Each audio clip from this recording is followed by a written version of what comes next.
Abduction, Chapter 21, Part 1. The imprint of Natasha's kiss still lingered on my lips, as the memory of her kiss was still fresh in my mind. I tried to get it out of my head on the drive home, but I was worried about her. Whether it was aliens abducting people or human kidnapping from human trafficking, something was out in loose taking people against their will. If it happened to Natasha, I would not be able to forgive myself for not forcing her to accept the ride home. It wasn't late getting back to Tatyana's apartment. Being on time would save me from any impending arguments with Echo. I opened the door to Tatyana's apartment to find her and Echo watching something on the computer. Echo left her seat to give me a kiss. Thankfully, I had my wits about me and wiped my lips with a tissue I found in a rental car. Natasha's lips had been covered with cherry-flavored lip gloss. I also threw away the tissue before entering Tatyana's apartment building. "I'm glad you're home safe," said Echo as she slipped her hand into mine. "Why, what's the matter?" I asked.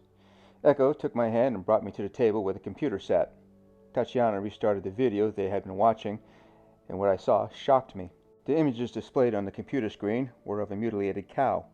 The video was from the field Echo and I were in the night before, and the images were the same cow Echo and I heard wailing in the night. Echo and Tatyana were mesmerized by the images, even though they had seen the video a few times before. I can only imagine how many times they watched the film before I arrived home. The cow's intestines had been cut out of its body, and the lower part of its ribs were exposed. All the skin, tendons, and meat were cleanly stripped from the body. Even the cut on the body cavity was a precision cut in straight lines.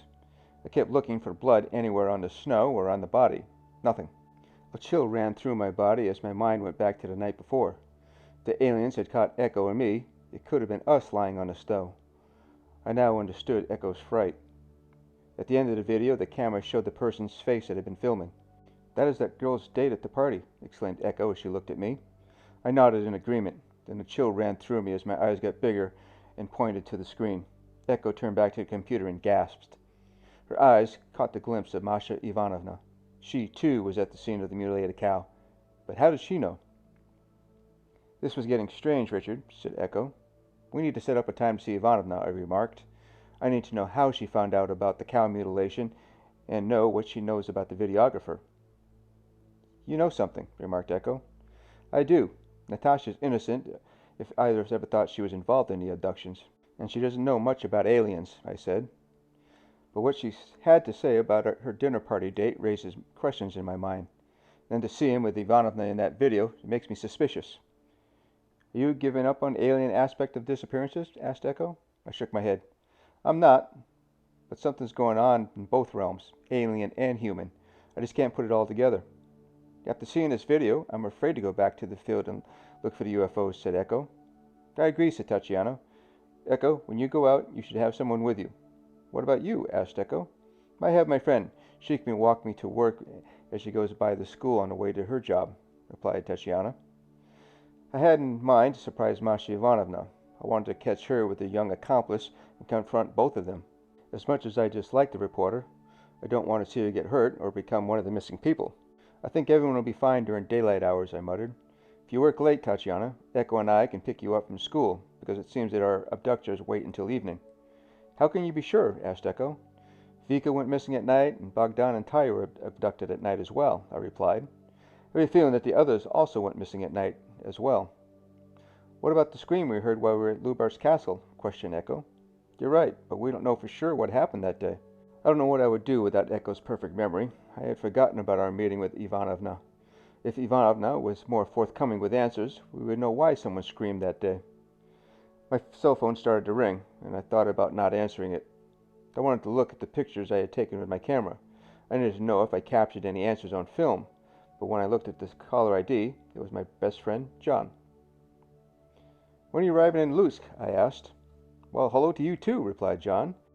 "Yuliana and I should be there in a few days. You sound stressed. What's going on? Are you and Echo fighting again?" No, nothing like that. But things are going on here that I could use your help with," I said. Echo's ears perked up, and she turned her head so she could get my attention. "Is that John?" she asked. "Tell him he needs to get here soon." "I'm sure you heard that," I said. "We have a situation here with, believe it or not, aliens." "You're shitting me," remarked John. "The same type you encountered in Belarus?" "No, just your ordinary aliens," I replied. I wasn't sure if there was a common type of alien or had a race of aliens, but I could assume. Echo and I had a close encounter with a group of them last night. Really? Do tell, muttered John. I don't have a whole lot of information to give you. We heard something, and then we saw aliens up by a tree line. Give me what you got. I gathered my thoughts and took a breath to calm myself. By the time I finished telling John what happened, he might have an idea what we could do. Or he could laugh at me over the phone and tell me I'm a lunatic. Let me surmise what has been going on in Lutsk, I said. Basically, we have a rash of disappearances since strange lights have been seen over the city. People are saying they're being abducted by aliens. I know you, Richard. What do you think about it? There's something more going on, I said. Echo and I have talked to a few people that have had an abduction experience. I think not all have been abducted by aliens. I have my hunches on who might be involved in causing people to go missing in the city. Save that for when I get there in a couple days. If there's no rush in finding out who's responsible, you can hide out until it's safe. Or is that not an option?